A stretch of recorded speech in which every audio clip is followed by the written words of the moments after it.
Jeeva today பார்வையாளர்களுக்கு வணக்கம். இன்றைய நேர்காணலில் தேசிய தௌஹீத் கூட்டமைப்பினுடைய ஒருங்கிணைப்பாளர் பிஜே அவர்கள்.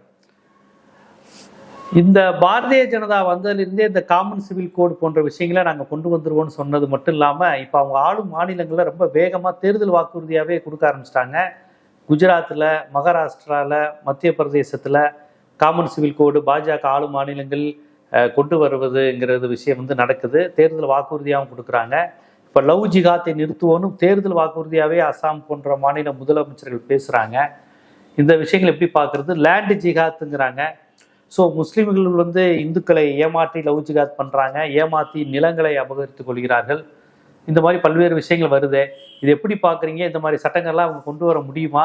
அப்படி கொண்டு வந்தால் எத்தகைய தாக்கத்தை ஏற்படுத்தும்னு நினைக்கிறீங்க? அதாவது நீங்கள் கேட்ட மூணையும் நம்ம தனித்தனியாக தான் பார்க்கணும். ஒன்று லவ் ஜிஹாதுங்கிறான், இன்னொன்று லேண்டு ஜிஹாதுங்கிறான், இன்னொன்று காமன் சிவில் கோட், பொது சிவில் சட்டம்ன்ற இந்த 3 விஷயத்தை மையப்படுத்தி இதை செய்வோம், நாங்கள் எங்களுக்கு வாக்களிங்கள்னு சொல்லி முஸ்லீம்களுக்கு எதிராக நாங்கள் நடவடிக்கை எடுப்போன்றதை சொல்கிறான்.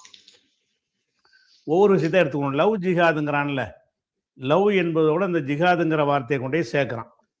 அப்போ லவ் ஜிஹாதுன்ற ஒரு இஸ்லாமிய சாயம் பூசுவதாக இருந்தால் இஸ்லாம் மதத்தில் இதை பற்றி என்ன சொல்லப்பட்டிருக்குங்கிறத ஃபஸ்ட்டு நம்ம கவனிக்கணும். இஸ்லாம் மதத்தில் ஒரு முஸ்லீம் முஸ்லீமை தான் திருமணம் செய்யணும், முஸ்லீம் அல்லாதவரை திருமணம் செய்யக்கூடாதுன்னு தான் குர்ஆனில் கட்டளை இருக்குது. குர்ஆனில் இருக்குது. 2வது அத்தியாயத்தில் 221வது வசனத்தில் ஒரு முஸ்லீம் முஸ்லீம் அல்லாதவரை திருமணம் செய்யக்கூடாது, ஆணாக இருந்தாலும் பெண்ணாக இருந்தாலும். அப்போ வேற மதத்துக்காரங்க லவ் பண்ணுறங்கிற ஒரு கோட்பாடு இஸ்லாத்தில் இல்லை. இஸ்லாத்தில் கல்யாணத்துக்குரிய கண்டிஷன் என்னன்னு கேட்டால், நீ ஒரு முஸ்லீமாக இருந்தால் முஸ்லீமாக இருப்பவரை தான் திருமணம் செய்யணும், அப்படி இல்லைன்னா அந்த திருமணம் செய்யக்கூடாதுன்னு சொல்லி ஒரு உத்தரவே போடுகிறோம். மார்க்க கட்டளை. உலகத்தில் மீறெல்லாம் செய்வாங்க, அது ஒரு விஷயம். இறைவனுடைய அந்த அன்பை பெறுவதாக இருந்தால், மறுமையில் தண்டனை இல்லாமல் போவதாக இருந்தால், முஸ்லீம் முஸ்லீமை தான் திருமணம் செய்யணும்னு ஒரு மதத்தில் இருக்கும் பொழுது இதை இஸ்லாம் இதை சொல்லி ஆள் பிடிக்க சொல்லுதுங்கிறது மடத்தனமான வாதம். இஸ்லாம் அதை ஏத்துக்கிறவே இல்லை. லவ் ஜிஹாது அவங்க என்ன சொல்றாங்கன்னா, ஒரு இந்து ஒரு முஸ்லீமை கல்யாணம் பண்ணி ஒரு ஒரு இந்து ஒரு முஸ்லீமை கல்யாணம் பண்ணானா அந்த முஸ்லீமை அவன் இந்துவா மாற்ற மாட்டேங்கிறான். ஆனா முஸ்லீம்ஸ் ஒரு இந்துவை இது பண்ணாங்கன்னா அவங்க மதத்துக்கு மாத்திக்கிறாங்க.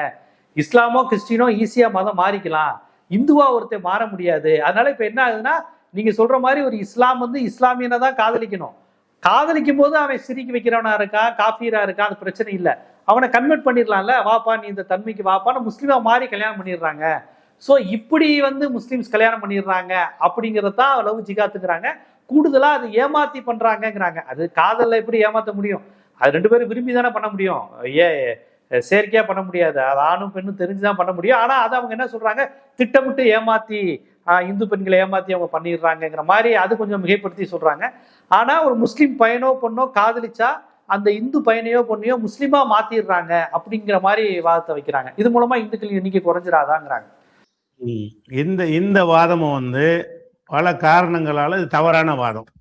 ஏன்னு கேட்டா, அந்த மாதிரி சில திருமணங்கள் நடந்து மாறாம இருக்கக்கூடிய முன்மாதிரி நிறைய முதல்ல இருக்கிறது.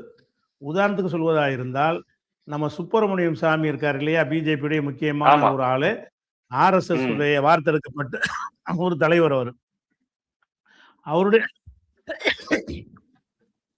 அவருடைய மகள் சுஹாசினின்ற அவருடைய மகள் நதீம் ஹைதர்கிற ஒரு முஸ்லீமை திருமணம் செஞ்சுக்கிட்டாங்க.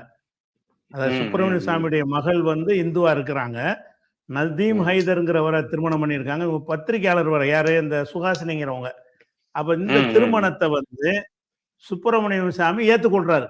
அவங்க விருப்பப்படி செஞ்சாலும் செய்ய முடியாதுங்கிறாரு. அப்ப ஏத்துக்கொண்டு மகளோட உறவா இருக்கிறாரு, பேரம் பேத்தியெல்லாம் போய் கொஞ்சுறாரு. இந்த திருமணத்தை அவர் நதீமாவே இருக்கிறாரு, சுஹாசினியாவே இருக்கிறாங்க. அப்ப பண்ணினா மதம் மாற்றி தான் பண்றாங்கன்னு இருக்குல்ல, அப்படி சில பேர் விரும்பி மாறுறவங்களும் இருக்கிறாங்க, மாறாதவங்க இருக்கிறாங்கிறதுக்கு ஒரு ஆதாரம் சுப்பிரமணிய சாமி எடுத்துக்கலாம். அதே மாதிரி ஷானவாஸ் ஹுசைன் பாஜகவில் ஒரு முக்கியமான ஒரு தலைவர், அவர் ரேணு சர்மா என்கிற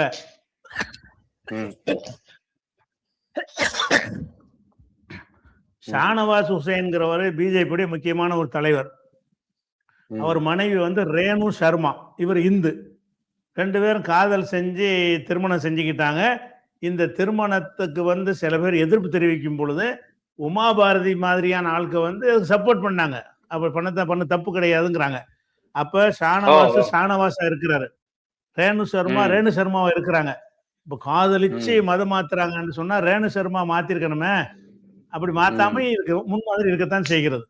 அதே மாதிரி வந்து பெரிய இடம்னா அவங்கள கன்வின்ஸ் பண்ண முடியலையோ. இப்ப சர்மா பெரிய ஆளு, சுப்பிரமணிய சாமி பொண்ணு சுகாசினி ஐயர் பெரிய ஆளு, அவங்கள வந்து நீ மாறுன்னு சொல்ல முடியலையோ, கன்வின்ஸ் பண்ண முடியலையோ. அவங்க பெரிய இடத்துல இருக்காங்க பொருளாதாரத்துல, அதனால நீங்க மதம் மாறுன்னு சொல்ல முடியலையோ.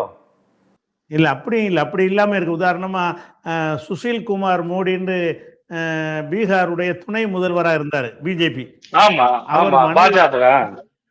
ஆமா, அவருடைய மனைவி வந்து ஜெஸ்ஸி ஜார்ஜ், ஜார்ஜா இருக்கிறாங்க, கிறிஸ்டினா இருக்கிறாங்க. கிறிஸ்டினா இருந்து இதனால வந்து அவங்கள மதம் மாத்திக்கிறல. இவர் கிறிஸ்டினா மாறல. கல்யாணம் பண்ண பிறகு இவர் இந்துவாக தான் இருக்கிறாரு. அவருடைய மனைவி கிறிஸ்துவரா தான் இருக்கிறாங்க. அதையெல்லாம் நம்ம பார்க்குறோம். அதே மாதிரி பாலிவுட் நடிகர் சைஃப் அலி கான், அவர் வந்து கரீனா கபூரை திருமணம் பண்ணார். கரீனா கபூர் என்ன செய்யல, இவருக்காக வேண்டி மதம் மாறல. அவர் சைஃப் கான் வந்து சைஃப் கான் தான் இருக்கிறாரு. கரீனா கபூரா தான் இருக்கிறாங்க. அதே மாதிரி முக்தார் அப்பாஸ் நக்வின்னு ஒரு ஆளு பிஜேபியில முக்கியமான லீடரா இருக்கிறார். ஆமா, அவர் வந்து சீமாங்கிற இந்து பெண்ணை கல்யாணம் பண்ணாரு. அவங்க சீமாவா தான் இருக்கிறாங்க. அவங்க இஸ்லாத்துக்கு மாறல. அவர் வந்து முக்தார் முஸ்லீம் பேர்ல இருந்துகிட்டு இருக்கிறாரு. சீமாங்கிறவங்க சீமாவா இருக்கிறாங்க. இப்போ கல்யாணம் பண்ணால் மதம் மாறுவாங்கங்கிற ஒரு விஷயம் கிடையாது.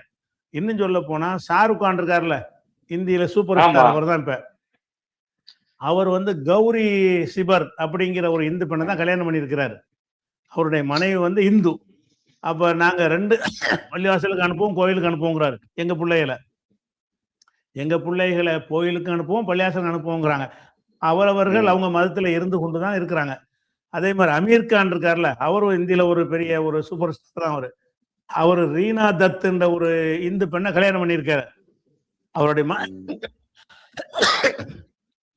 அமீர் கானுடைய மனைவி வந்து ரீனா தத்துங்கிறவங்க இந்துவா தான் இருந்திருக்கிறாங்க. அவ்வளவுதான். நம்ம மம்முட்டியுடைய மகன் துர்கர் சல்மான் அமலான்ற ஒரு இந்து பெண்ணை தான் கல்யாணம் பண்ணியிருக்கிறாரு. அதனோட வாழ்க்கை நடத்திட்டு இருக்கிறாரு. அப்ப எத்தனையோ பிரமுகர்கள், அரசியல்வாதிகள் எல்லாம் எதுக்கு பிரமுகரை சொல்றோம்னு கேட்டா எல்லாருக்கும் தெரிஞ்சதா இருக்கும். உலகம் பூரா நிறைய நடக்குது. அவங்கெல்லாம் யாரு எவருன்னு நமக்கு காட்ட இயலாது. தெரிஞ்ச முகத்தை காட்டும் பொழுது இதை வச்சு உரசி பார்க்கலாம். இப்போ கல்யாணம் என்பது என்னன்னு கேட்டா, ஒருத்தர் விரும்பிடும் பொழுது 3 விதமான நிலை எடுப்பாங்க. ஒண்ணு வந்து கணவன் மதத்துக்கு தகுந்தவாறு மனைவி மாறிக்கிடுவா, அல்லது மனைவி மதத்துக்கு தகுந்தவாறு கணவன் மாறுவாரு, அல்லது வந்து நீ இருந்துக்க நானா இருந்துக்கிறேன் அப்படின்னு சொல்லி அண்டர்ஸ்டாண்டிங்ல 3 தான் ஏற்படும் இந்த காதலுங்கிறதுல. இந்த காதல்ல வந்து இது மாதிரி முஸ்லீம் ஆயிருந்தவர்களை என்ன செய்யறாங்கன்னா, இந்த மாதிரி லவ்ல போய் என்ன செய்யறாங்கன்னா இந்துவா மாறி இருக்கிறாங்க. அப்படி மாறினவங்களும் இருக்கிறாங்க. 2லையுமே இந்த காதல்ங்கிறது எந்த அளவுக்கு முத்தி போய் இருக்கிறதோ அதுக்கு தகுந்தவாறு ரிசல்ட்டுகள் இருக்கும்.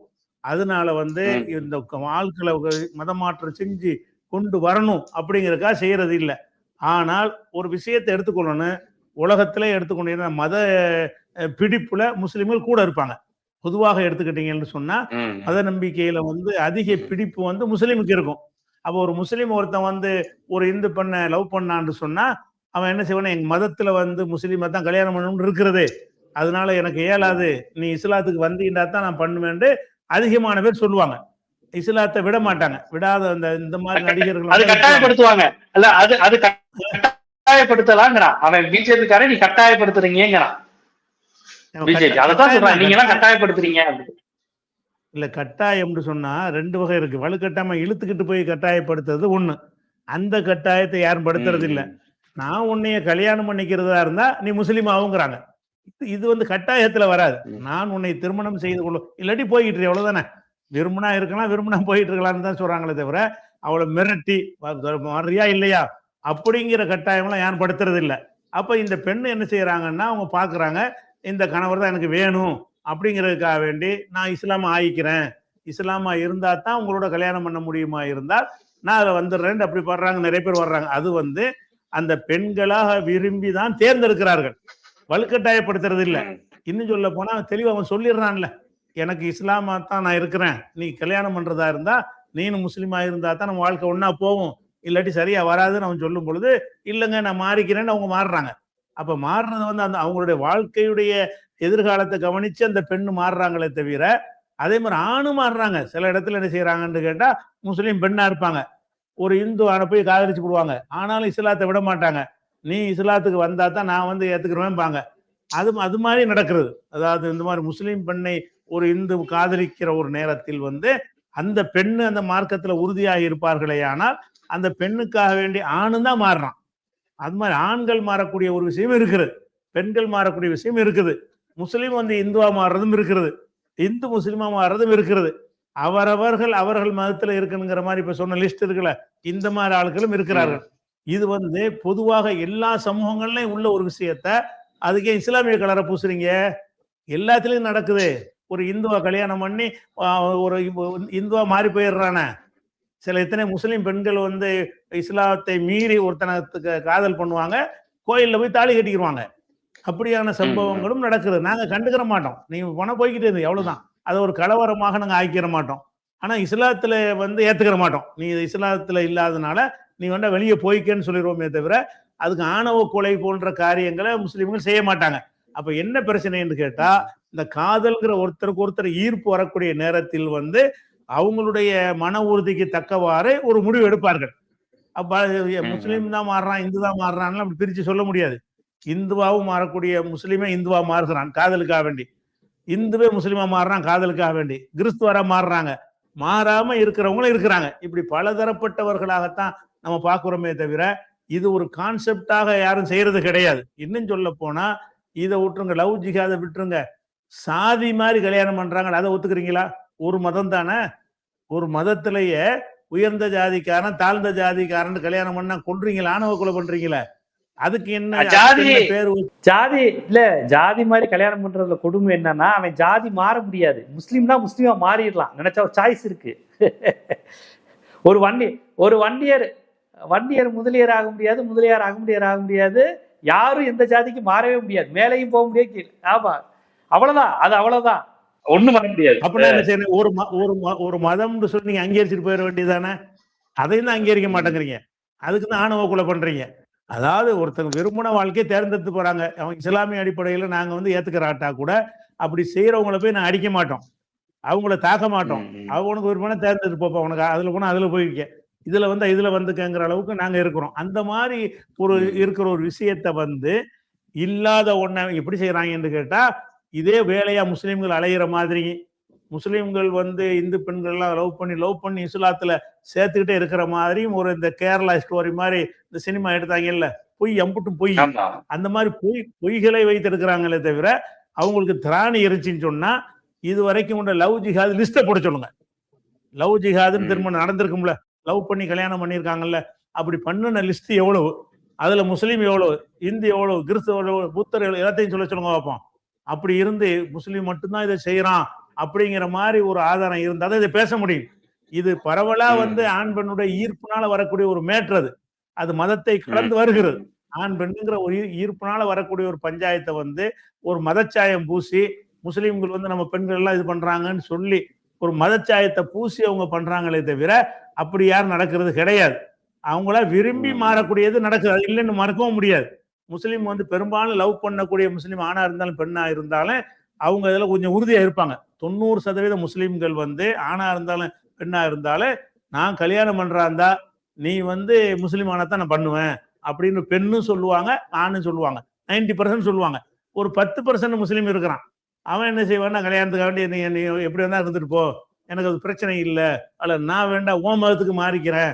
ஏன்னா எங்க மதத்துடைய கொள்கை வந்து ஆளை பதிஞ்ச ஒரு கொள்கை.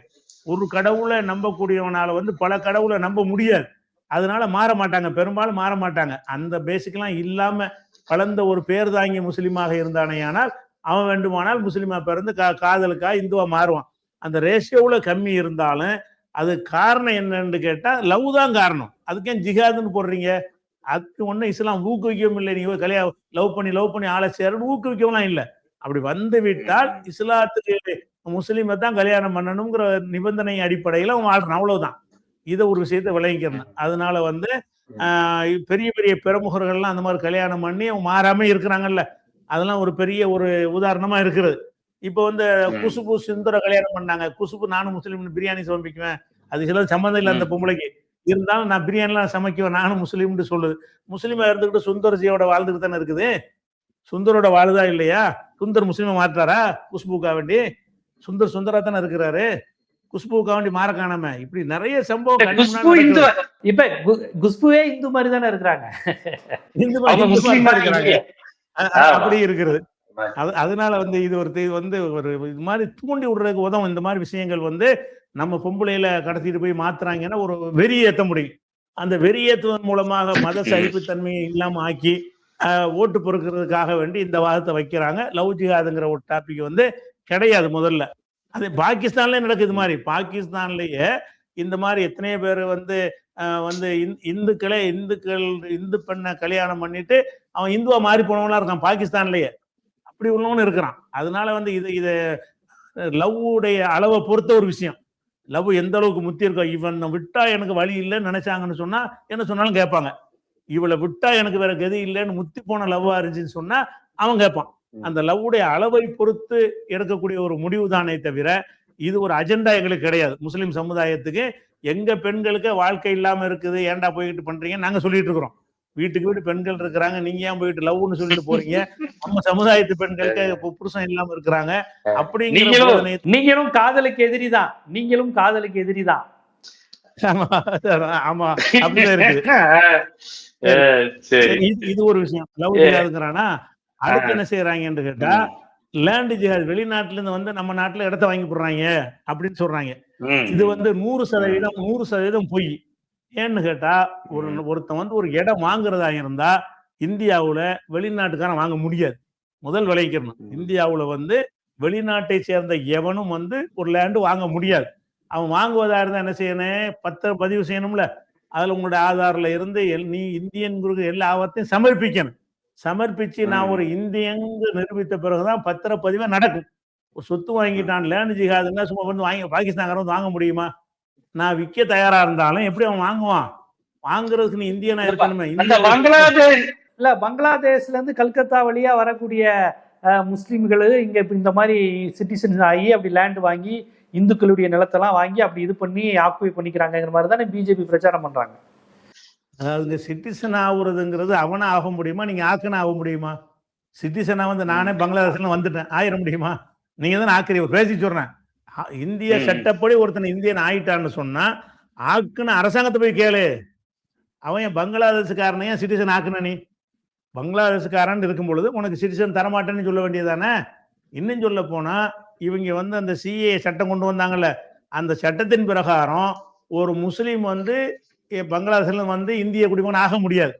இந்திய குடிமகன் ஆகுறதுடைய கண்டிஷனே வந்து முஸ்லீமா இருக்கக்கூடாதுன்னு போட்டு வச்சிருக்காங்க.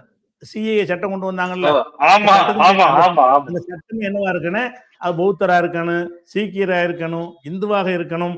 இவர்கள் வந்து பங்களாதேஷ்ல இருந்து இந்தியாவுக்கு வந்திருப்பார்களே, பங்களாதேஷ், பாகிஸ்தான், ஆப்கானிஸ்தான் இந்த நாடுகள்ல இருந்து வந்திருப்பார்களே ஆனால் அவர்களுக்கு இந்திய குடியுரிமை கொடுக்கப்படும் சொல்லி முஸ்லீமை கழிச்சிட்டாங்க. அப்ப உங்க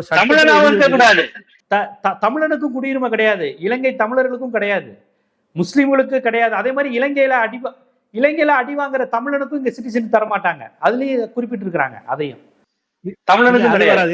இல்ல, சிஏஏ சட்டத்துல இலங்கை வராது. இலங்கைங்கிறத அது அஸ்ஸாமுக்காக கொண்டு வந்த சட்டம் தான். சிஏஏ சட்டம் எது கொண்டு வந்தாங்கன்னு கேட்டா, அந்த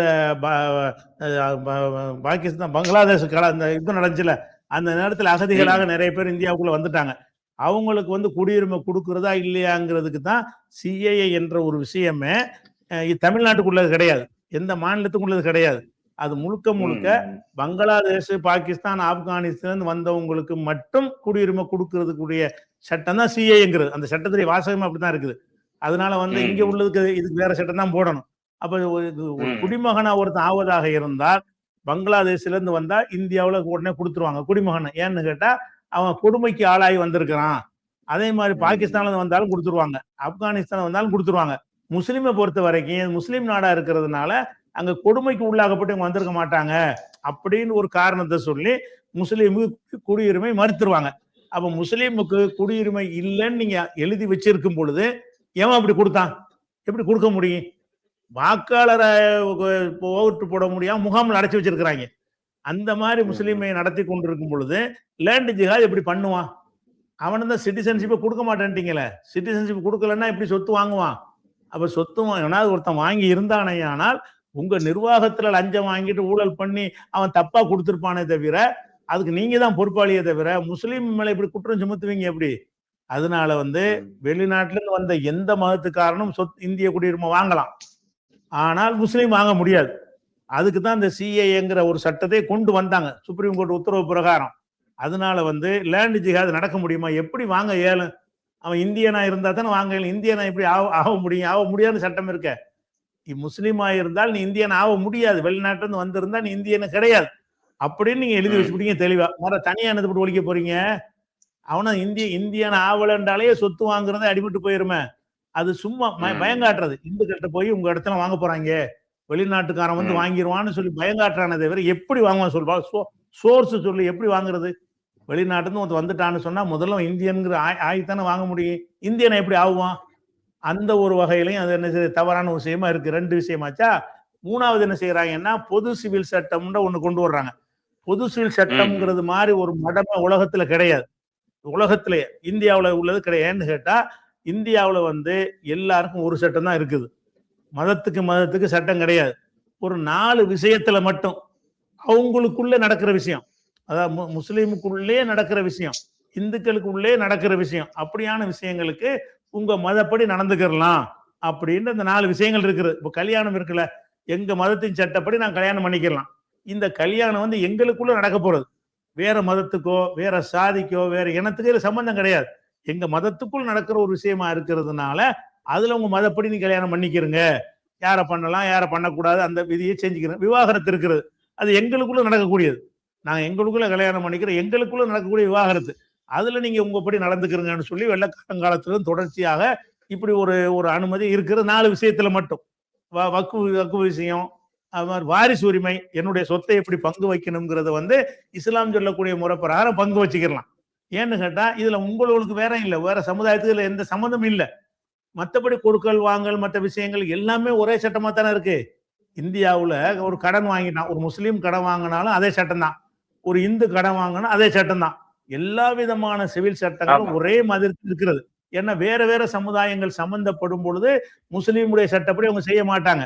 ஆனா முஸ்லீம் மட்டுமே உள்ள ஒரு 4 விஷயத்துல உங்க மதப்படி நடந்துக்கிறீங்கன்னு சொல்றாங்க. இது ஒழிக்கணுங்கிறாங்க. இது ஒழிக்க இந்துக்களுக்கு அது மாதிரி இருக்குது. முஸ்லீம்க்கு இருக்கிற மாதிரி இந்துக்களுக்கு கூட்டு குடும்பமா இருந்தாங்கன்னு வைங்க, அவங்களுக்கு வருமான வரியில இருந்து விதிவிலக்கு இருக்கிறது. தத்து எடுக்கிறாங்கன்னு வைங்க, அவங்களுக்கு தத்து எடுத்தாலும் பிள்ளைங்கிற ஒரு அந்தஸ்து வரும். ஒரு முஸ்லீம் தத்தெடுத்தான்னு சொன்னா பிள்ளைங்கிற அந்தஸ்து வராது. அவன் இந்துவா இருக்கணும். அப்ப இந்துக்கு தனி சட்டம் வச்சு இருக்கிறீங்க, சீக்கியருக்கு தனி சட்டம் இருக்குது. சில விஷயங்கள் அவர்களுக்கு மத்தியில உள்ள விஷயம் மட்டும் அவங்களுக்கு மாத்திரம் சம்பந்தப்பட்ட விஷயங்களாக இருந்தால் ஒரு 4 விஷயத்துல நீ 4 விஷயத்த வச்சுக்க, நீ 4 விஷயத்த உன் மதப்படி செஞ்சுக்க, நீ 4 விஷயத்த உங்களுக்குள்ள நடக்கிற ஒரு விஷயமா இருக்கிறதுனால அப்படி செஞ்சுக்கிறலாங்கிறது தான் அந்த சிவில் சட்டம்ங்கிறாங்க. புது சிவில் சட்டம், அது தனி சிவில் சட்டம்ங்கிறாங்க. இந்த 4 விஷயம் தான் இருக்குது. அது ஒரு விஷயம் வச்சுக்கிறங்க. இதுல இதை எடுக்கணுங்கிறான என்னத்துக்கு எடுக்க சொல்றான்னு கேட்டா, ஒரே நாடு ஒரே சட்டம் வரணுங்க. அடிப்படை என்ன? ஒரு நாட்டுல எப்படி பல சட்டம் அப்படின்னு சொல்றான். இதுவே முதல் தப்பு. ஒரே நாடு ஒரு சட்டம்னு சொன்னா இந்த மாநிலங்களே இருக்கக்கூடாது. மாநிலங்கள் எதுக்கு வச்சிருக்கீங்க? சட்டம் உண்டாக்குதான். மாநிலங்கள் இருக்கக்கூடாதுன்னு RSS சொல்லுது. இல்ல RSS மாநிலங்கள் வேணான்னு தானே சொல்லுது. ஆமா, அது RSS சொல்லலாம். பிஜேபி சொல்லிட்டு அசாம்ல தேர்தல் நிக்க முடியுமா? அசாம் மாநிலம் கிடையாதுன்னு சொல்ல முடியுமா? RSS வேண்டா சொல்லலாம், பிஜேபி சொல்ல முடியாது. அப்ப நீங்க சட்டமன்றம் வச்சிருக்கிறீங்க. அப்ப இந்த மாநிலத்துல ஒண்ணுக்கு கூடும்னு சொல்லக்கூடியது வேற மாநிலத்தை கூடாதா போயிருமா இல்லையா? இப்ப ஹெல்மெட் போடாம போனீங்கன்னா தமிழ்நாட்டுல பிடிப்பான். சில மாநிலங்கள்ல சட்டமே கிடையாது, போடாமே போகலாம். அப்ப விபச்சார விடுதி நடத்துறதுக்கு தமிழ்நாட்டுல தடை இருக்கிறது. மராட்டியத்துல மும்பையில நடத்தலாம். ஒரு நாடு தானே, ஒரு சட்டம் இருக்குதா? மும்பையில மட்டும்தான் நடத்த முடியும். இல்ல மராட்டியத்துல இல்லன்னு நினைக்கிறேன், மும்பையில மட்டும்தான். அந்த ஊர்ல மட்டும் நினைக்கிறேன். கல்கத்தா மாநகராட்சி வச்சிருக்கிறாங்க. அதே மாதிரி வந்து டெல்லியில இருக்கு, டெல்லியில இருக்கு, டெல்லியில இருக்கு, பெரிய நகரங்கள்ல விபச்சார விடுதிக்கு அனுமதிக்கிறான். அது ஏன் சென்னையில செய்வான்? அதை செய்ய மாட்டான். ஒரு சட்டம் இல்லையே, இப்ப ஒரே ஒரு சட்டம் இல்லையே. அதே ஒருத்தன் ஜெயில குற்றவாளியா கைது செஞ்சு போனாங்க என்று சொன்னா, அவன் வருமான வரி கட்டுறவனா இருந்தா அவனுக்கு சிறப்பு சலுகை, ஏ கிளாஸ் ஜெயில, அடுத்தவனுக்கெல்லாம் பி கிளாஸ். அப்ப இதுல என்ன பாரபட்சம்? ஒரே சட்டம் கொண்டு வா பார்ப்போம். ஒரே மாதிரியான குற்றத்தை வந்து வருமான வரி கட்டுறவன் செஞ்சிருந்தான்னு சொன்னா அவனுக்கு சிறையில வந்து சிறப்பு சலுகை, கட்டில் கொடுப்பாங்க, மெத்த கொடுப்பாங்க, ஃபேன் கொடுப்பாங்க. சாதாரண ஒருத்தர் அதே தப்பு செஞ்சிருந்தான்னு சொன்னா அவன் வந்து ஜெயில அந்த சலுகை அனுமதிக்க முடியாது. அப்ப இது ஒரு சட்டம் கொண்டு வா பார்ப்போம். இல்ல, வரியில வித்தியாசம் இருக்கு. ஒரு மாநிலத்துல ஒரு கார் வாங்கினா ஒரு வரி, வேற ஒரு மாநிலத்துல வாங்கினா வேற ஒரு வரி. அந்த மாதிரிலாம் இருக்கிறது. பெட்ரோல்ல வித்தியாசம் இருக்கிறது. பாண்டிச்சேரியில ஒரு வேலை, தமிழ்நாட்டு ஒரு வேலை. அப்போ ஒரே சட்டம் கொண்டு வர்றாங்க, இதெல்லாம் கொண்டு வர முடியுமா?